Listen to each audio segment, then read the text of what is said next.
mieux s'immerger dans la réalité politique, sécuritaire, économique et sociale d'Israël, connectez-vous chaque matin sur Studio Kalita. Daniel Haïk vous y attend pour sa revue de la presse. Voilà, il est 8h37 sur Studio Kalita. C'est l'heure de la revue de la presse et des médias israéliens. Une revue que nous allons débuter par un titre qui borde la une du Yediot Aharonot. Arotseach Choussal, l'assassin a été éliminé. C'est par donc cette manchette que s'ouvre l'édition du Yediot Aharonot de ce matin. Et tous les sites d'information le mentionnent en évidence. Les forces de sécurité israéliennes ont éliminé durant la nuit l'un des assassins du Rav Raziel Shevar, Zichrono Livracha. Il s'agit d'un terroriste du Hamas, Ahmed Jarrar, qui est lui-même le fils d'un ancien responsable du mouvement terroriste qui avait été éliminé par les forces de sécurité israéliennes durant l'opération Rempart en 2002, opération qui avait permis le retour à l'intérieur des grandes villes palestiniennes des soldats de Tsahal. Le Maariv souligne cette lignée de 2 générations de terroristes selon les sites d'information, comme celui du Maariv. D'ailleurs, le terroriste responsable de l'attentat de Chavad Gilad a été tué au cours d'échanges de feu soutenus et plusieurs autres Palestiniens ont été blessés. Le Haaretz souligne que l'armée a détruit totalement la maison où Jarrar s'était retranché avec certains de ses camarades. En outre, il y a eu plusieurs Palestiniens blessés et 2 Palestiniens qui ont été arrêtés par les forces de sécurité.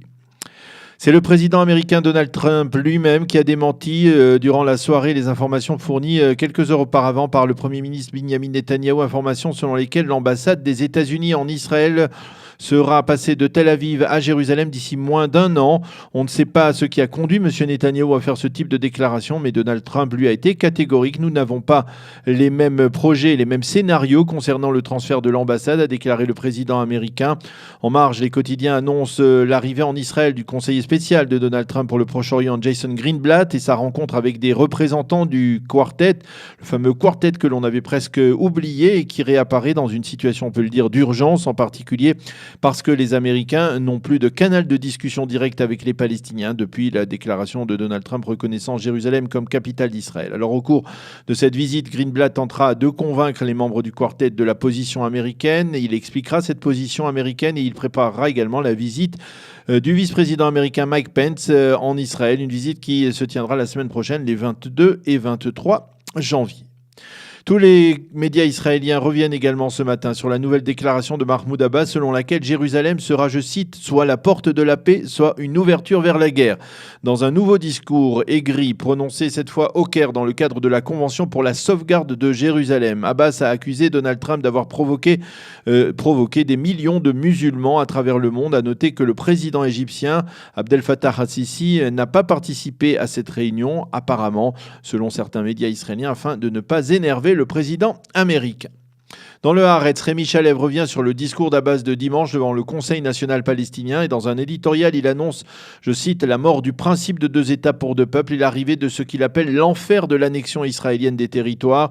Après le discours d'Abbas, la droite a festoyé et elle a fêté la fin du principe des 2 États pour 2 peuples, mais elle risque très vite de le regretter, écrit Rémi Chalev dans cet éditorial dans le Haaretz de ce matin. Le Israël Hayom consacre sa manchette ce matin à une information importante liée à la visite de Binyamin Netanyahou en Inde. Hier, le Premier ministre israélien a annoncé que le marché de vente de missiles israéliens sophistiqués de type Spake qui ont été produits par le consortium israélien Rafael à l'Inde, ce marché qui avait été annulé ou suspendu il y a quelques semaines, est à nouveau actuel. Le montant de ce marché, plus de 500 millions de dollars. Et M. Netanyahou a promis qu'il y aurait d'autres accords de ce type dans les prochains mois avec l'Inde. Les journaux israéliens insistent également sur l'accueil très chaleureux du peuple indien lors de cette visite du Premier ministre israélien, M. Netanyahou, qui était hier pendant plusieurs heures dans le village natal du Mahatma Gandhi et qui a visité des entreprises de haute technologie qui utilisent l'expertise israélienne. Aujourd'hui, M. Netanyahou sera à Mumbai pour participer à une émouvante cérémonie au sein du Bet Rabat de la ville qui avait été la cible, il faut le rappeler, d'une attaque terroriste en novembre 2008, attaque au cours de laquelle le Rav Gabriel Holtzberg, chaliar du mouvement Chabad, et son épouse Rivki avaient été assassinés. Leur jeune fils Moïse avait alors été sauvé par sa nounou indienne et aujourd'hui donc ils seront tous les deux avec Binyamin Netanyahou dans le Bet Rabat reconstruit. C'est par ce titre que les Hadashot de la télévision israélienne ont ouvert hier soir leur journal télévisé. La police devrait recommander d'inculper David Shimron et Yitzhak Molcho, probablement de corruption dans l'affaire des sous-marins allemands, plus communément connus sous le nom de dossier 3000. Rappelons que Shimron et Molcho sont les deux plus proches conseillers et véritables hommes de confiance de Binyamin Netanyahou. Avec eux, la police pourrait également recommander l'inculpation de l'ancien commandant en chef de la marine, l'amiral Eliezer Chaini Marom, l'ancien numéro 2 du Conseil à la sécurité nationale, Avriel Bar Yosef, et l'ancien directeur de cabinet de Binyamin Netanyahou, Doron Sharan. Et puis en marge, les quotidiens israéliens indiquent que c'est hier que les avocats de Sarah Netanyahou ont eu une audience spéciale, comme le veut la loi, lorsqu'il s'agit d'une personnalité publique impliquée dans une affaire judiciaire, pour expliquer en détail devant le procureur de l'État et devant le conseiller juridique Avichai Mendelblit leur argumentaire dans les affaires de dépenses apparemment exorbitantes de repas gourmets de la part dans la résidence du Premier ministre au cœur de Jérusalem. Selon la loi, la principale suspecte, en l'occurrence Sarah Netanyahou, n'a pas besoin d'être présente. Elle est actuellement, on le sait, en Inde avec son époux. Et donc, ce sont ses avocats qui l'ont représentée. L'un d'eux a affirmé, après 5 heures d'audience, qu'ils avaient amené un ensemble de preuves susceptibles de démonter les accusations du parquet. Les quotidiens, les journaux télévisés et les sites d'information israéliens se sont fait l'écho de la polémique qui suscite une vive effervescence dans le monde sioniste religieux. Nous venons d'en parler longuement avec le Rav Shlomo Aviner, polémique autour justement des propos du Rav Aviner que je vous citais dès hier matin et selon lesquels si un soldat n'avait pas d'autre alternative que de servir dans une unité mixte de Tzahal, alors il serait préférable qu'il ne s'enrôle pas dans l'armée israélienne. À la suite de cette déclaration, le Rav Shmuel Eliaou, grand rabbin de Tzfat, s'en est pris verbalement au chef d'état-major de Tzahal, l'accusant d'avoir affaibli l'armée au profit de sacro-saintes valeurs féministes. Et le Rav Eliaou avait appelé hier le Premier ministre à limoger tout simplement le général Gadi Eisenkot en réponse à ces deux déclarations des deux rabbinim, Rav Aviner et Rav Shmuel Eliaou. Eh bien, sachez que plusieurs autres figures rabbiniques tout aussi importantes, parfois même plus, de cette même tendance sioniste religieuse ont publié une pétition, on va dire un appel de soutien au chef d'état-major.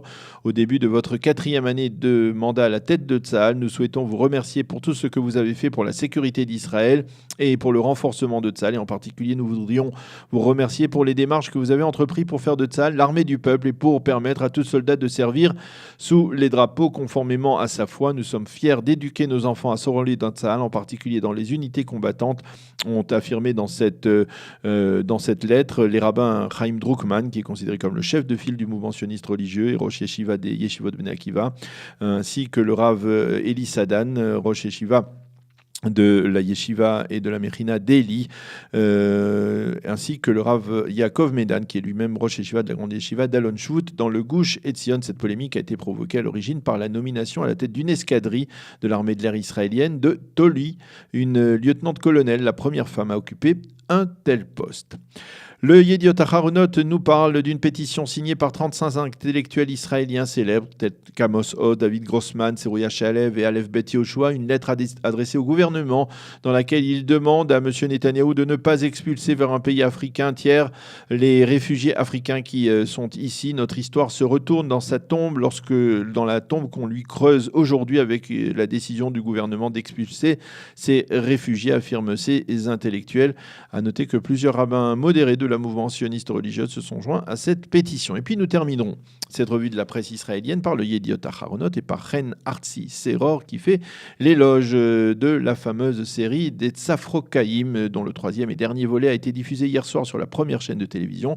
C'est pour cela qu'il y a un service public dans la télévision, écrit-elle dans sa critique positive. Pour elle, cette série se distingue par la diversité de ses intervenants et de souligner, photo à l'appui ce matin dans le Yediot Aharonot, en particulier notre ami Lali Deré, qui selon elle parle de discrimination au niveau des séfarades en pleine âme et conscience, mais qui ne cesse pas pour autant d'aimer l'État d'Israël d'un amour quasi aveugle. Fin de citation de Chen Artzi Seror, qui se livre donc à une critique plutôt élogieuse donc de cette série israélienne diffusée ces derniers jours sur la première chaîne de télévision, les Tzafrokaïm. C'est ainsi que nous terminerons cette revue de la presse et des médias. Il est 8h45 sur Studio Kalita.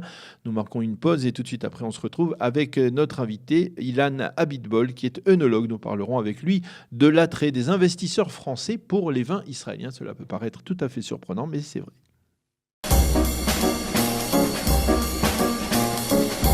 Pour mieux s'immerger dans la réalité politique, sécuritaire, économique et sociale d'Israël, connectez-vous chaque matin sur Studio Kalita. Daniel Haïk vous y attend pour sa revue de la presse.